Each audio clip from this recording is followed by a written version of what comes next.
1998 yılında Kolombiya Üniversitesi'nde bir deney yapılmıştı. 400 öğrenciyi alıyorlar ve hepsine aynı bulmacayı çözdürüyorlar. Hepsi de başarıyor. Ancak sonra çocukları ikiye bölüyorlar. Birinci gruba diyorlar ki, vay be çok zekisin. İkinci gruba diyorlar ki, vay be çok çaba göstermişsin. Sadece bir cümle farkı. Sonra ne oluyor biliyor musun? İkinci bir bulmaca veriyorlar. Bu sefer iki seçenek var. Kolay olan ya da zor olan. Zekisin denilen çocukların %67'si kolay olanı seçiyor. Neden? Çünkü başarısız olursa zeki etiketini kaybetmekten korkuyor. Çaba göstermişsin denilen çocukların %92'si ise zor olanı seçiyor. Çünkü onlar için önemli olan sonuç değil, süreci yaşamak. Tek bir cümle çocukların tüm geleceğini şekillendiriyor.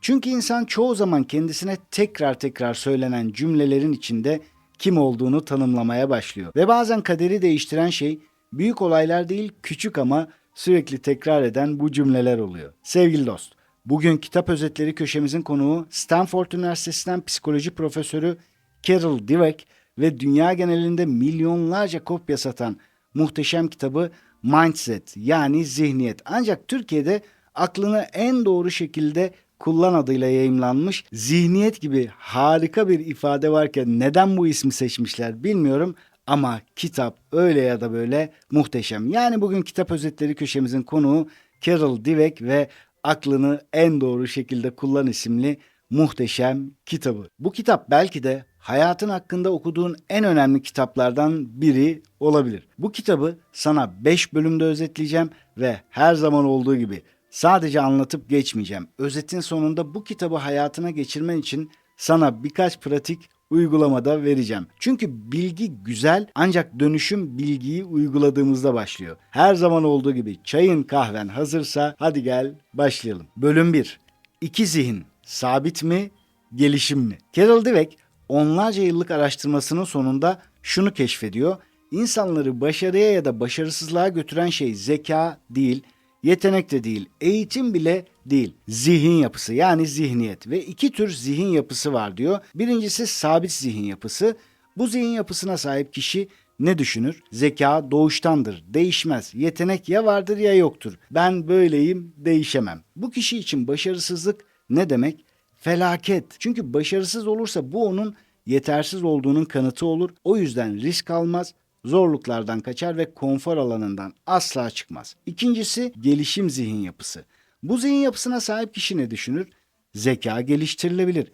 Yetenek çabayla büyür. Bugün yapamadığımı yarın yapabilirim. Henüz yapamıyorum ama öğreneceğim. Bu kişi için başarısızlık ne demek? Öğrenme fırsatı, büyüme alanı, gelişimin kanıtı. Sevgili dost, şimdi sana bir NLP eğitmeni olarak çok önemli bir şey söyleyeceğim. NLP'de en önemli ön kabullerden biri başarısızlık yoktur, sadece geri bildirim vardır şeklindedir ve Carol Dweck'in yıllarını vererek bilimsel olarak ispatladığı bu şey NLP'nin yıllardır söylediği bu gerçeğin ta kendisi. Ve burada çok dikkat etmemiz gereken bir şey var. Dweck diyor ki bu iki zihin yapısı ya hep ya hiç değil. Bir süreklilik üzerinde. Yani sen bazı alanlarda gelişim zihninde olabilirsin ama başka alanlarda sabit zihin içinde sıkışmış olabilirsin. Mesela iş hayatında çok cesursundur ancak ilişkilerde ben böyleyim, değişmem diye düşünebilirsin. Ve işte asıl soru bu. Hangi alanda hangi zihin yapısındasın? Ve bu soru sadece akademik bir soru değil. Kazandığın para, kurduğun ilişki, cesaret edebildiğin adımlar, hatta kendine konuşma biçimin bile bu zihin yapısından etkileniyor. Bölüm 2. Bilim gerçeği ve övgü tuzağı. Peki bu sadece bir teori mi? Hayır. Beyin taramaları bunu kanıtlıyor. Dweck ve ekibi bir deney yapıyorlar. Sınavda yaptıkları hataları gösterirken öğrencilerin beyin aktivitelerini ölçüyorlar. Sabit zihin yapısına sahip öğrencilerin beyinlerinde hataları incelerken neredeyse hiçbir aktivite yok. Sanki beyinleri diyor ki bu bilgiyi almak istemiyorum. Bu benim yetersizliğimin kanıtı, yani sınavdaki başarısızlık. Ama gelişim zihin yapısına sahip öğrencilerin beyinleri ışıl ışıl yanıyor. Beyinleri hatayı analiz ediyor, öğreniyor, yeni bağlantılar kuruyor. Yani beynin bile hatanın farkında ama sabit zihin beyni bu bilgiyi işlemekten alıkoyuyor. Düşün bunu. Beyin öğrenmek istiyor ama zihin yapın izin vermiyor. Burada nöroplastisite kavramını hatırlamak lazım. Bilim artık kesin olarak şunu söylüyor. Hiç kimsenin beyni sabit bir yapıya sahip değil. Yaşam boyu yeni nöral bağlantılar kurabilir. Yani biz böyle yaratıldık. Allah beynimizi böyle yaratmış. Yüzlerce milyar nöron ve onları birbirine bağlayan trilyonlarca sinaptik bağlantı var. Yeter ki yeni bir şey öğrenmek isteyelim. Yeter ki gelişmek isteyelim. Ama bunun için de işte güzel bir zihniyete, yani bakış açısına ya da kafa yapısına ihtiyacımız var. Zihniyet dediğimiz şey bu. Hayatı anlama, özümseme ve buna göre yaşama şeklimiz. Ben de eğitimlerimde sık sık buna değiniyorum. Bilimsel olarak da zeka sabittir demek artık asla geçerli değil. Ancak şimdi çok kritik bir konuya gelelim. Övgü tuzağı. Yazar diyor ki çocukları ya da yetişkinleri överken kullandığımız kelimeler onların zihin yapısını şekillendiriyor. Vay be, çok zekisin dediğimizde ne oluyor? Kişi zeki etiketini korumak için risk almayı bırakıyor. Hata yapmaktan korkuyor. Çünkü eğer başarısız olursa zeki olmadığı ortaya çıkacak. Vay be, çok çaba göstermişsin dediğimizde ise kişi çabanın değerini öğreniyor. Daha zor işlere yeltenmeye başlıyor. Çünkü başarı çabayla gelir ve çaba onun kontrolünde olan bir şeydir. Zekasını övmek çocukların motivasyonuna zarar veriyor ve performansını düşürüyor. Bu çok güçlü bir cümle. Sadece anne babalar için değil, liderler, yöneticiler, eğitimciler, koçlar, herkes için. Mesela bir çalışanına sen çok yeteneklisin dediğinde o çalışan yetenekli görünmeye çalışır. Ama bu projede gerçekten iyi bir strateji uygulamışsın dediğinde o çalışan daha iyi stratejiler geliştirmeye motive olur. Farkı görüyor musun? Ve sevgili dostum, bunu kendi üzerinde de uygulayabilirsin. İç sesinle konuşurken kendine nasıl hitap ediyorsun? Ben zaten böyleyim mi? Yoksa bugün bundan bir şey öğrendim şeklinde mi? Çünkü başkalarından duyduğun şey bir süre sonra kendi sesin haline gelebilir. Ve bir noktadan sonra seni durduran başkaları değil, onların sesini içinde taşıyan o iç konuşma olabiliyor. Bölüm 3, spor, iş, ilişki, yani zihin yapısı her yerde. Kitabın en güzel yanlarından biri yazarın bu teoriyi hayatın her alanına uygulaması. Sana 3 alandan örnekler vereceğim. Spor dünyasıyla başlayalım. Michael Jordan belki de tarihin en iyi basketbolcusu ama belki duymuşsundur, lise takımına alınmamıştı. Ve takımdan kesildikten sonra ne yaptı? Eve gitti, odasına kapandı, hatta ağladı. Ancak sonra her sabah 6'da antrenmanlara gitti. Çünkü Michael Jordan sabit bir ben yeteneksizim zihniyetine girmedi. Gelişim zihniyetini seçti. Başlarda çok yetenekli değildi belki, ancak çok çalıştı. Direkt kitapta şunu soruyor. Başarılı sporcuları diğerlerinden ayıran nedir? Cevap kesinlikle yetenek değil. Cevap başarısızlığa verdikleri tepki. Gelişim zihnindeki sporcu diyor ki bu maçı kaybettim ama nerede hata yaptım? Bunu bulacağım. Sabit zihindeki sporcu diyor ki bu maçı kaybettim, demek ki ben yeterli değilim. İşte en önemli fark burada. İş dünyasına da bakalım. Kitapta çok çarpıcı kurumsal örnekler var. Sabit zihin yapısına sahip CEO'lar ne yapar? Bunu soruyor ve etraflarına kendilerinden daha yeteneksiz insanları toplar diyor. Neden? Çünkü üstün görünmek ister. Tehdit hissetmek istemez. Peki gelişim zihin yapısına sahip CEO'lar ne yapar? Kendilerinden daha yetenekli insanları etraflarında toplarlar. Eleştiriyi hoş karşılar, bir gelişim fırsatı olarak görür. Sürekli öğrenir. Hangi CEO'nun daha başarılı olduğu ve hangisinin daha uzun süre zirvede kaldığını söylememe gerek yok herhalde. Bana ait bir söz var. Çoğunluk elinden geleni yapar, kazananlar gerekeni yapar şeklinde.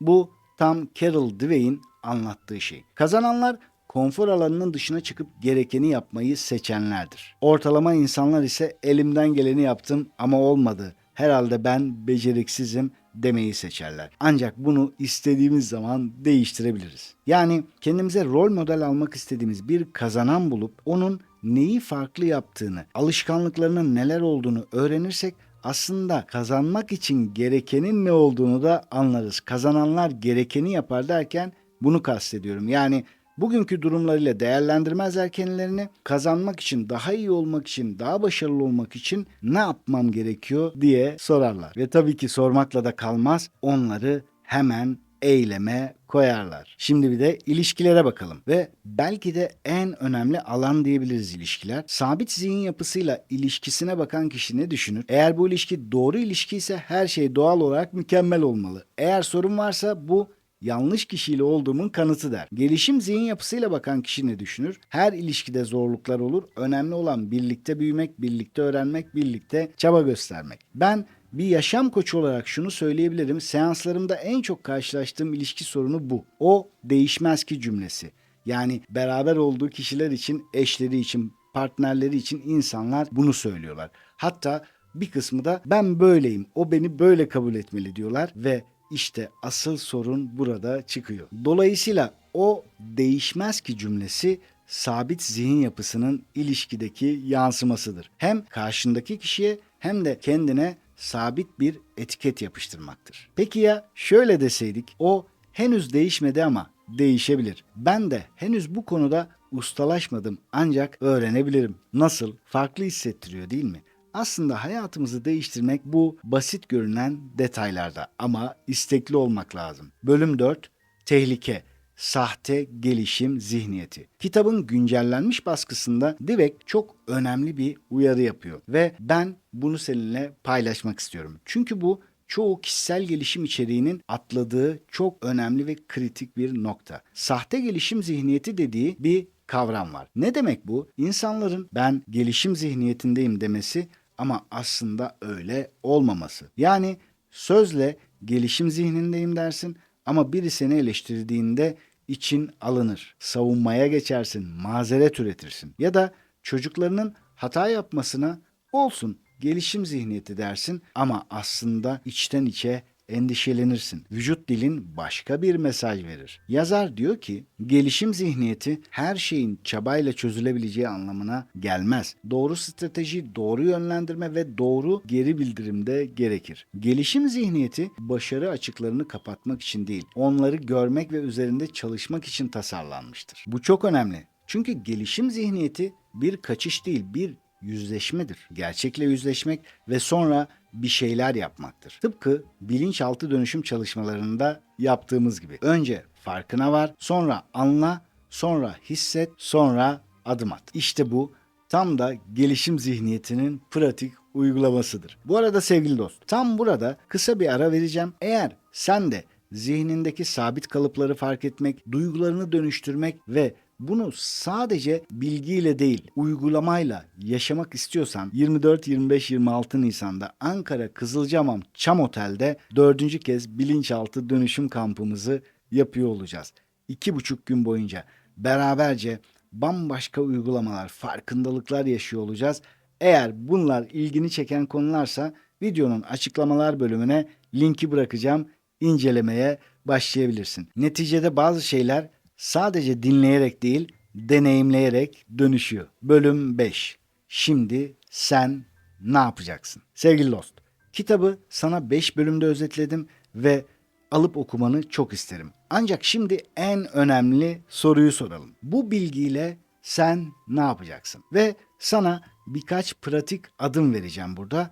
Birinci adım, henüz kelimesini hayatına sok. Yapamıyorum yerine henüz yapamıyorum de. Bu adeta sihirli bir kelimedir. Bu tek kelime beyninin gerçekten farklı çalışmasını sağlıyor. Henüz kelimesi bir kapı açıyor, kapıları kapatmak yerine. Yapamıyorum kelimesi ise o kapıyı tamamen kapatıyor. İkinci adım, hata yaptığında kendine şunu sor. Bu hatadan ne öğrenebilirim? Başarısızlığı bir etiket olarak değil, bir öğretmen olarak gör. Hani az önce bahsetmiştim ya, başarısızlık diye bir şey yoktur. Sadece geri bildirim vardır. Yani öğrenme fırsatı vardır. Üçüncü adım, övgünü değiştir. Kendine, çocuklarına, çalışanlarına, eşine, ekibindeki insanlara sonuç değil, süreci öv. Ne kadar zekisin yerine, ne kadar emek vermişsin de.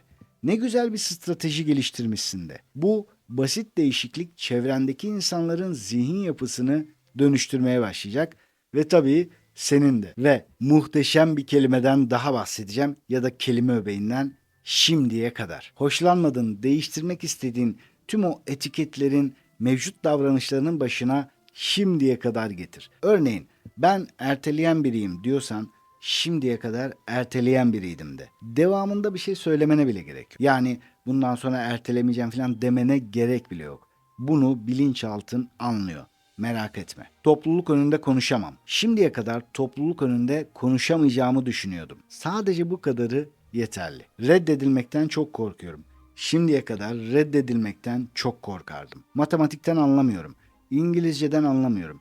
Şimdiye kadar İngilizceyi anlayamayacağımı düşünüyordum. Ben bu örnekleri verdim ama sen en çok hangi olumsuz etiketleri kullanıyorsan kendin için, en çok hangi konuda kapıları kapatıyorsan o cümlenin başına bunu getir. Göreceksin.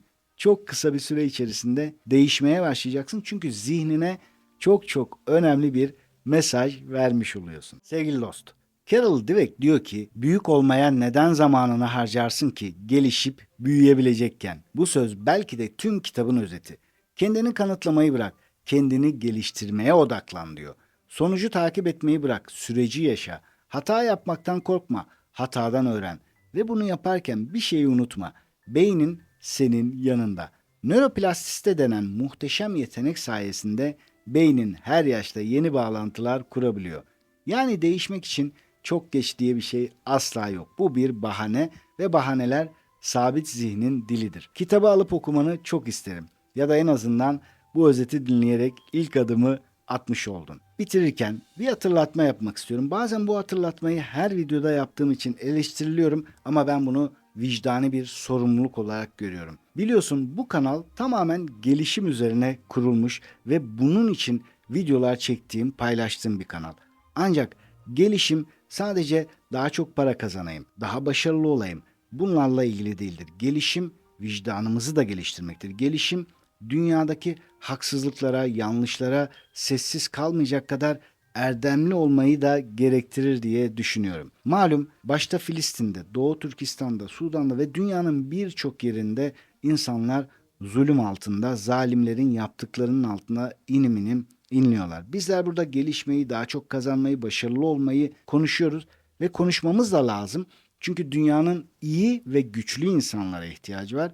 Ancak bunları yaparken oradaki insanları unutmamalıyız diye inanıyorum.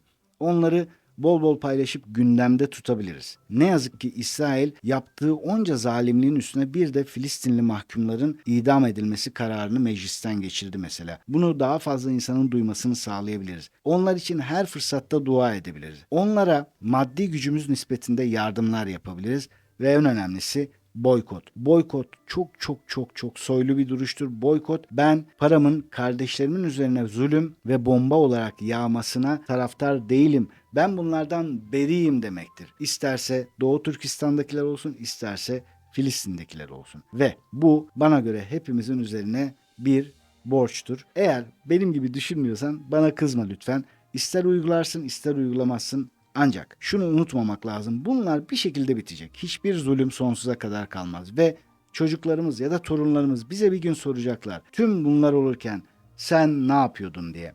Verecek cevabımız olmalı diye düşünüyorum. Hepsinin ötesinde bambaşka bir mahkemeye çıkacağız bir gün hepimiz ve orada da söyleyecek sözümüz olmalı diye düşünüyorum. Yeni bir videoda buluşana kadar kendine çok iyi bak. Sevgiler, selamlar.